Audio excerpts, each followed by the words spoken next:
They should be made to be aware of its action. Otherwise, no. Want to make an announcement. I will not put the session in order.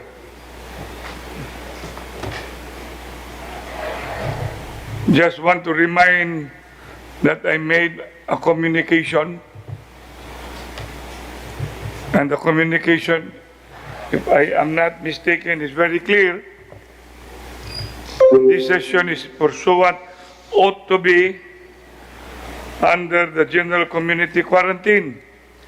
And if I'm the only one here, so there will be no quorum. So I wish everybody should be made to understand that we have a general community quarantine executive order. And most supposedly 50%, if we have to go by the order, should be complied with. And I am the only one here in this session hall. So we cannot comply with the 50%. So gentlemen, we better think wise. How can we have a session when we are not complying with the executive order at the same time? Who are intending to be here?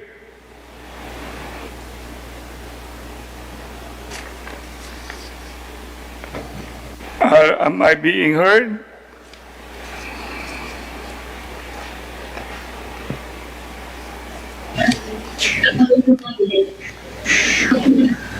Wala no? Hindi ta magkadungog no? Kadungog, Mr. Chair. Ha? Makadungog. Malagi, nagbuhat mo inyong order, maybe di ta magkasinabot kay I have adjourned to all members Panlungsod. Very clear, in the light of the declaration of the general community quarantine for our beloved city, it is incumbent to hold our on-site session where members shall be physically present. However, recognizing that some of us, like Honorable Raul Acuseba, Cuenco, Joel Garganera, Renato Osmeña Jr., and Joy Agustosian, may deem it necessary to attend the session online. The rest of the honorable members are all enjoined to be physically present in order to maintain the presence of at least 50% of the members of this body. And we are supposed to be 19, including the presiding officer. And at this very hour, there's only one here at the session hall, only me. Now, how can we ever comply with the requirement of 50%? If we cannot have that requirement complied with, I am constrained to declare, and not even declare, because we have not yet been declared on session not to proceed.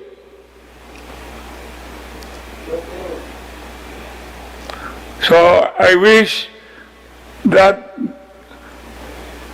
statement of the chair is quite clear. So what is for us to proceed on this afternoon session when we are not in conformity with my memorandum?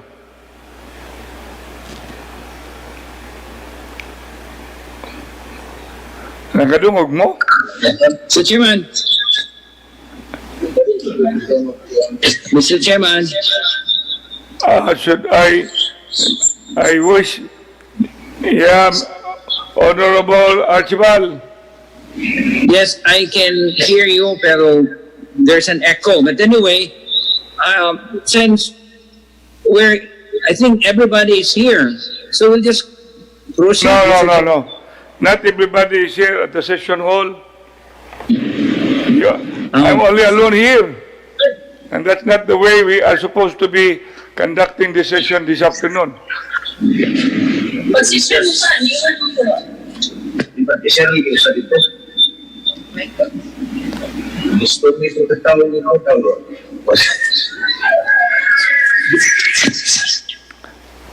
Number one, the majority floor leader is not here. And my memorandum, which ought to be the guideline this afternoon, was for us to at least to have 50% here. And then some who I wish it need not have to be emphasized, which is self-explanatory, may not be allowed to come. But if they would wish to come, they will always be welcome.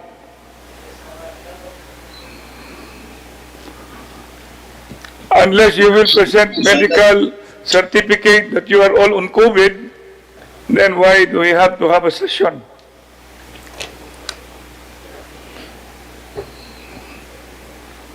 So what is the difference having a general community quarantine, an enhanced quarantine, when supposedly a general community quarantine already provide freedom except for some.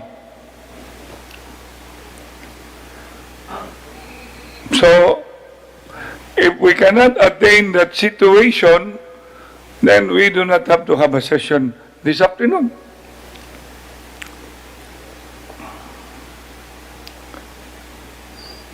So before I will adjourn, nothing to adjourn. I did not even call session to order, so nothing to adjourn. It is just an informal discussion for us to see things beyond. Because otherwise, if this is the setup, On the way, Sir Remo.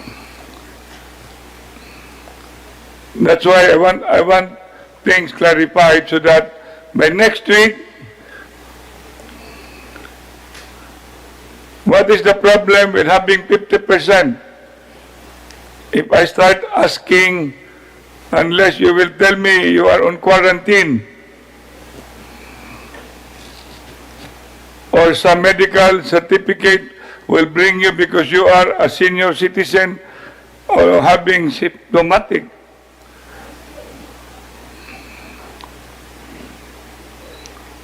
That's why we better have a very clear, otherwise there is no reason to have a session today.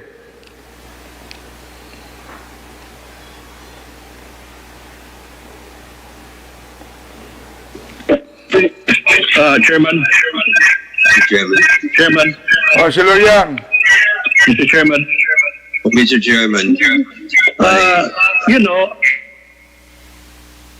kasulti ani, maybe nga pabigyan mo kay masi ako gani nga imo kong excuse.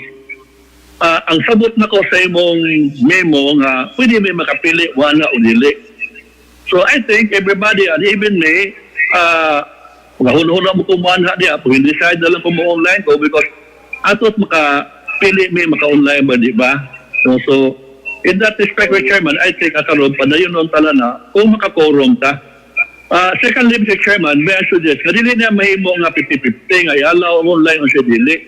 Katong dili mga ito nga, absent lang siya, mapaya lang siya medical leave. It's not fair, kung dos ka ito, mangisog mo ito nga, ng uban, mahanlok niya, i-allow ni mo online. Kasi mauna siya, mga online lang tantanan. Diba? So that is just my opinion, Mr. Chairman. Dili may mo 50-50. Either you declare nga live session niya or mag-online tanan. Kay, I just think it's fair nga 50-50 kay, for example, ako mag-link ko ito niya. Mag-list mo ko discuss sa council hall nga online lang. Hindi na ko siya makita, makalimot ko niya. Ana ba? So dili kayo conducive. So ako lang suggestion na is either the chair declare live session ba ta or mag-online tang tanan. As for this time, Chairman, may I suggest nga imo lang desisyon padayon ba ni mong di ba, pero I think nalibog lang ang tanan nga gi-allow man kung mupili mi nga mag-online nami. Thank you, Mr. Chairman. Welcome.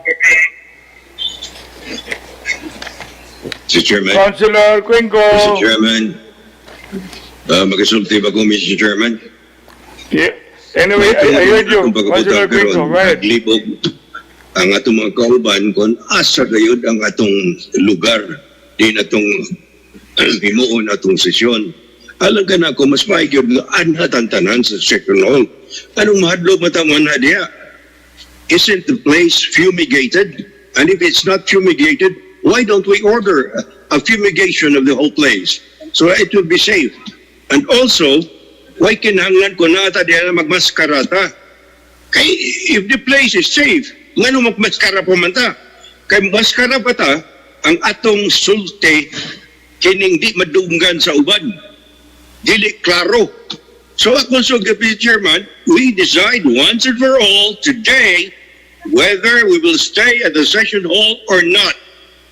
My personal preference is that we should stay at the session hall. That is the place where we're supposed to be. Ayaw nagkahadlok. Pastilan na ng uban. Ang uban sa tumakauban, madlok. Kung sa may kahadlokan na to, kung fumigated kanang atong lugar. So my question, direct question is, which is crying out for an answer, is our session hall fumigated and free of any? Emiliano King. Yes. According to our building administrator, it is disinfected and more or less answering the question of Councilor Cuenco, it is fumigated. Emiliano King? Yes.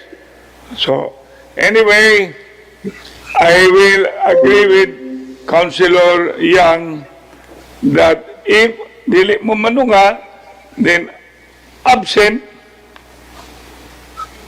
I think that would be fair.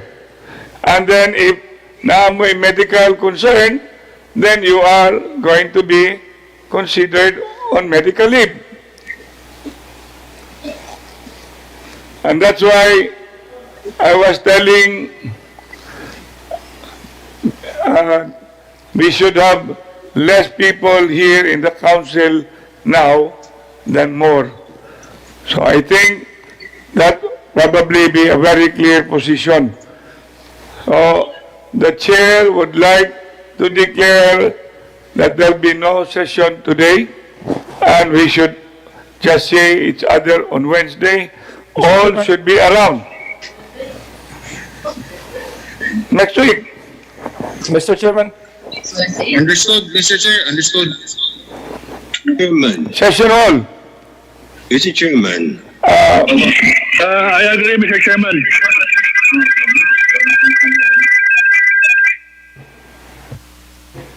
akong balikon, Mr. Chairman, ang akong sugyot, ang akong hangyo, ang akong proposal. Padungog ba ko? Can everybody hear me? Go ahead. Akong balikon ang akong hangyo. Proposal kining. I think we should follow the rules of the House, the rules of our chamber, compels us to be present in the session hall. Unless there is an emergency, which matter of life and death, then we go on a Zoom case, on a Zoom session. But I think at this stage of the status of the coronavirus, which we are fighting, the fight is almost over. We have won the fight. Kanya magsige lang yapon tagtago-tago. We should show an example to our freedom, to our free men, to our countrymen, to the Cebuanos, na wata mahadlok. Okay naman ang atong sitwasyon karon. May mampagabutang ang siyudad Cebu. Ganong di man ta magsesyon din mag-ipon ta. Di na ta magpaskara. Maskara lang gyapon aron sigurado kay naa man na sa requirement.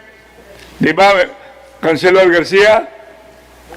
Meeting ra nilong, dili ni session meeting. That's correct, Mr. Chairman. Just my 2 cents worth, Mr. Chairman.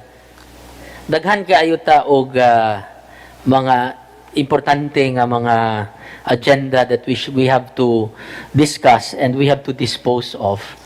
I'm not only talking about the supplemental budget 3, but if you look at our agenda, naadiri ang mga importante kadpud nga mga proposed resolutions and ordinances of the members of this chamber.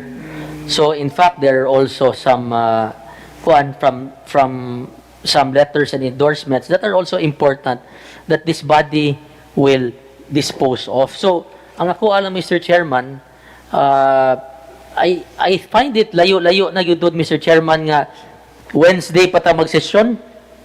If we can have a session today just to dispose of the other items of the agenda except the SB3, if we can dispose of it today, it will not take siguro 15-20 minutes, then why don't we do it today? And then by Wednesday next week or Friday this week, then let's just discuss everything about SB3. Kay total, kinhanglan man ta maminaw yun sa SB3 kay, as I know, the executive has prepared some slides and some presentations for us to listen and to see, no?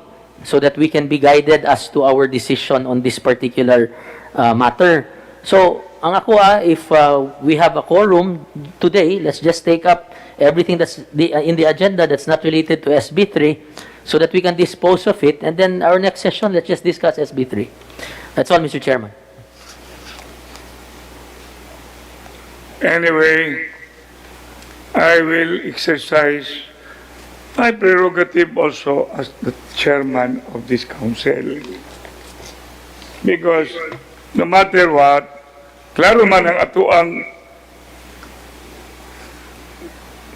communication ba, nga kung namanggali nga dili tamo for purposes of for obvious reason na matong ipamutang mga ngandiha. Una nga, tulo naman ta kabuok diri.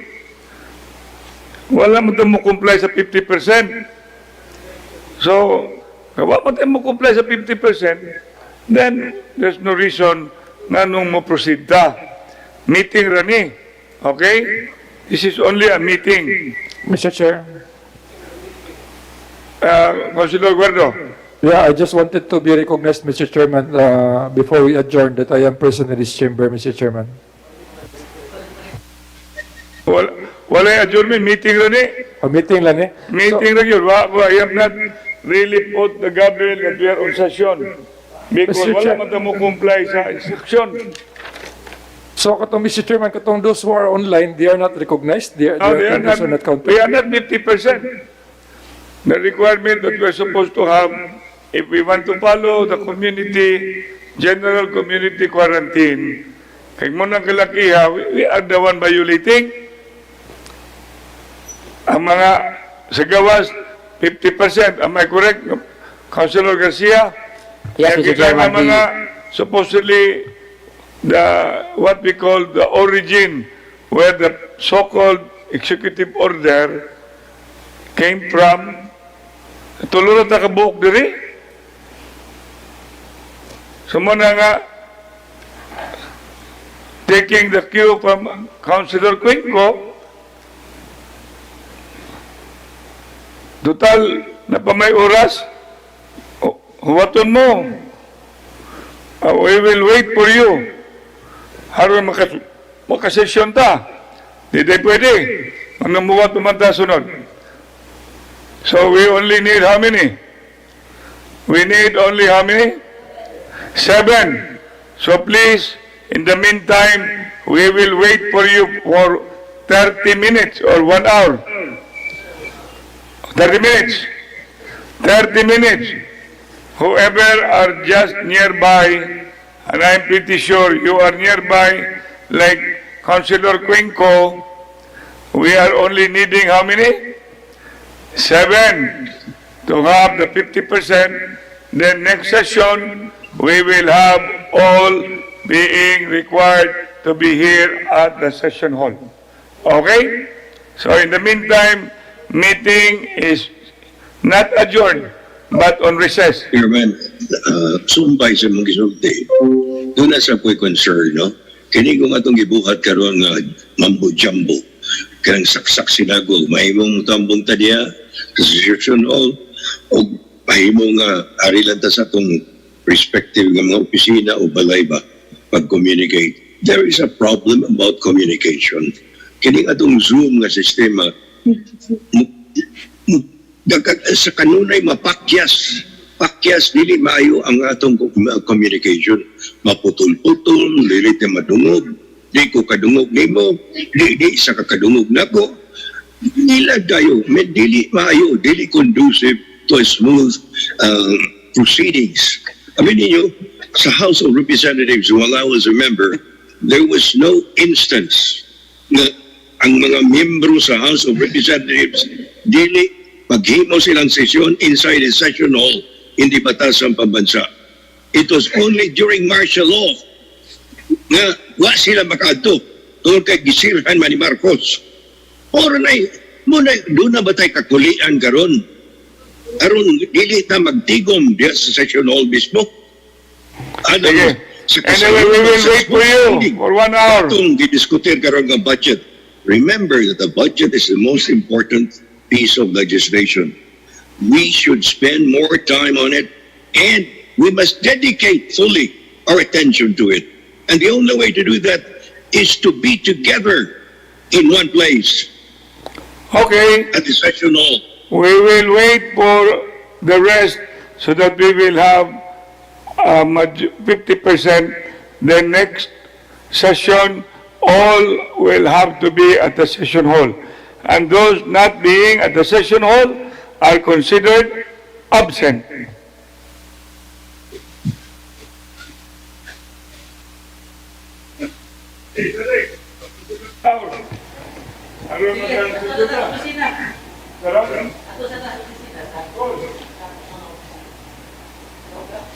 So we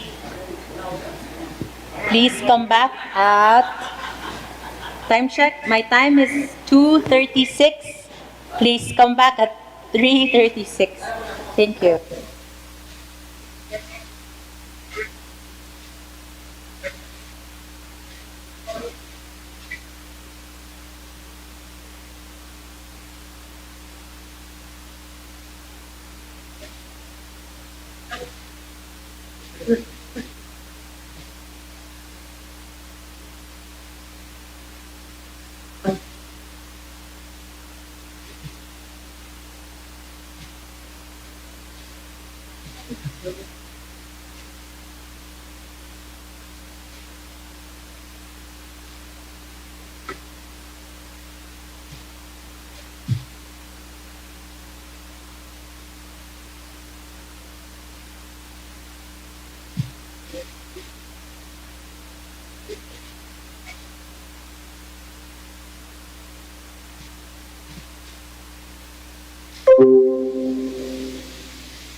Right.